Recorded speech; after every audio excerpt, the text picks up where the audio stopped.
날마다 말씀과 동행하는 동행 묵상입니다. 요한복음 14장 15절에서 21절 고아와 같이 내버려 두지 아니하겠노라는 제목입니다.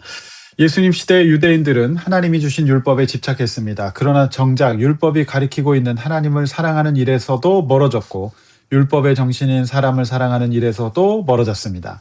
그래서 이 땅에 인간의 모습으로 오신 성자 예수님은 사랑이라고 하는 세 계명을 주셨습니다. 그 사랑은 율법을 온전히 지키지 못하는 문제, 즉 죄를 대신 대속해 주시는 사랑이었습니다.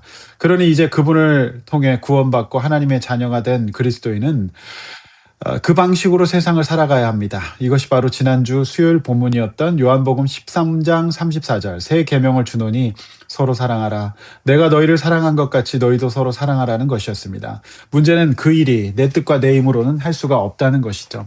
그래서 예수님은 진리의 영, 우리 안에 이제 아예 함께 하시는 성령님 보내신다고 약속하셨던 말씀이 바로 오늘 본문입니다. 자, 15절 보겠습니다. 나를 사랑하면 나의 계명을 지켜라. 여기서 계명은 도덕적, 행위적 계명일 수도 있지만 문맥상 계속해서 자신이 사랑한 방식대로 너희도 서로 사랑하라는 그 사랑의 계명입니다.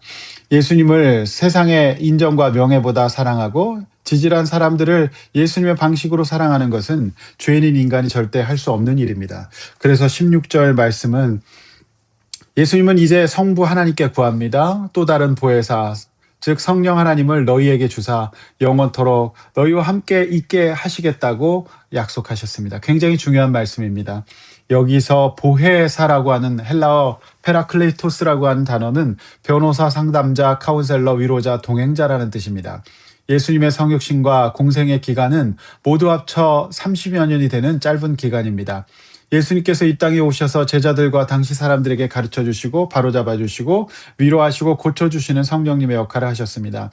엄밀하게 말하면 삼위일체 하나님이 함께 하셨죠. 그러나 이제 예수님께서 십자가에서 죽으시고 부활 승천하신 이후에는 물리적으로 그들과 함께 하셨던 역할을 이제 보혜사 성령님께서 대신해 주신다는 겁니다. 예수님은 공생애를 마치시고 육신의 모습으로는 더 이상 함께 하지 않으시겠지만 성령님은 영원토록 우리와 함께 하십니다. 그래서 우리는 성령님의 역사와 존재를 믿어야 됩니다. 지금은 성령의 시대입니다. 인간 상담자와 변호사는 정해진 구조 속에서만 작동합니다. 그러나 성령님은 우리가 어디에서나 어디를 가든지 언제나 함께 하십니다. 성령 사역하면 신비적인 역사를 생각하실 수 있는데 그것만이 성령의 역사가 다 아닙니다. 저는 성령의 사역을 믿습니다. 따뜻하고 위로해 주시고 외롭지 않게 하시는 분이 성전된 우리 몸에 임하실 것입니다. 그분은 진리의 영이십니다. 특히 진리, 즉 말씀을 깨닫게 하시고 생각나게 하시는 분이십니다. 그래서 저는 설교를 준비할 때나 전하기 전에 항상 진리의 영이신 성령님의 도우심과 임재를 구합니다. 이 영은 세상이 능히 받지 못합니다. 불신자가 연구하는 책으로서 성경을 볼 수 있을지 몰라도 예수님을 영접하고 성령님을 선물로 받지 못했다면 절대 성경의 뜻을 제대로 풀 수 없습니다. 도올 김영옥 같은 철학자가 성경 주해를 출판하는 것을 보았습니다. 다 헛일입니다. 오히려 성경을 해체해 놓을 것입니다. 진리의 영이신 성령님이 없으면 보지도 알지도 깨달지도 못합니다. 그러나 우리는 압니다. 그리고 중요합니다. 성령님이 함께 거하십니다. 우리 속에 계십니다. 여기서 속이란 어디일까요? 저는 우리의 머리, 뇌라고 생각합니다.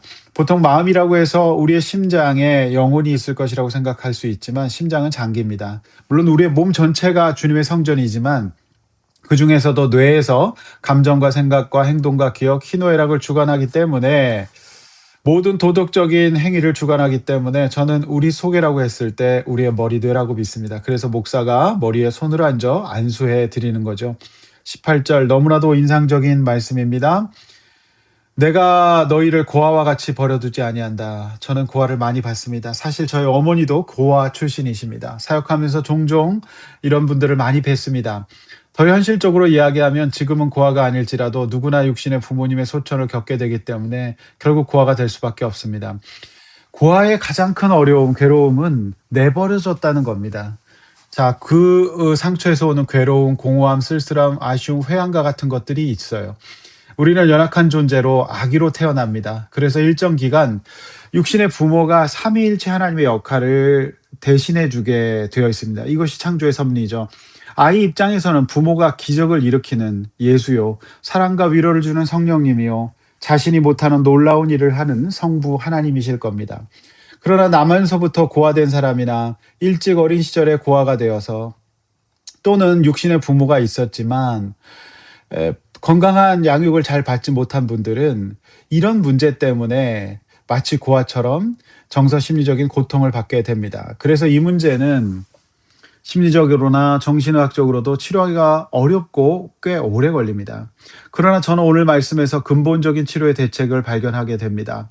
그것은 예수님의 대속을 통해 하나님의 자녀가 되고 보혜사 성령님이 우리 안에 거하시면 왜곡된 생각들이 진리로 채워지고 언제나 어디서나 함께 하시는 그 마음, 그 성령님 때문에 외로움, 공허함, 쓸쓸함, 아쉬움이 떠나가고 하나님의 자녀로서 언제나 내버려둠을 당하지 않는 사람으로서의 회복, 하나님의 자녀로서의 구원이 된다, 회복이 된다라고 하는 것입니다.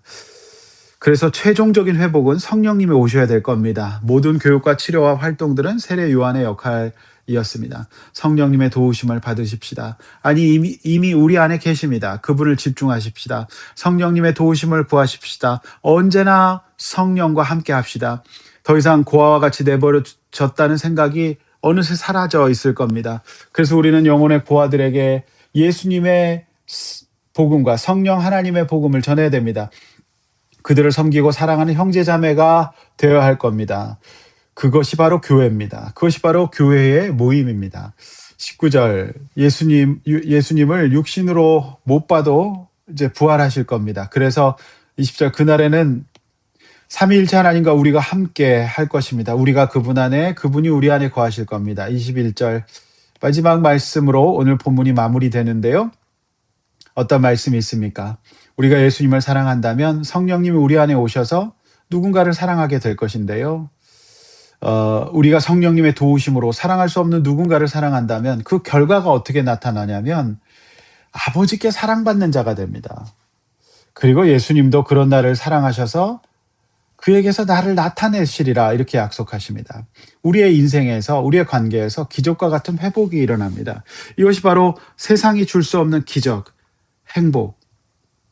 무엇보다도 내일 본문의 예수님은 이런 상태, 이런 예수님의 사랑으로 누군가를 사랑하고 그래서 또 하나님의 사랑을 받는 자로서 회복되는 것. 이것이 바로 세상이 줄 수 없는 평안이라고 내일 말씀하고 계시는 겁니다.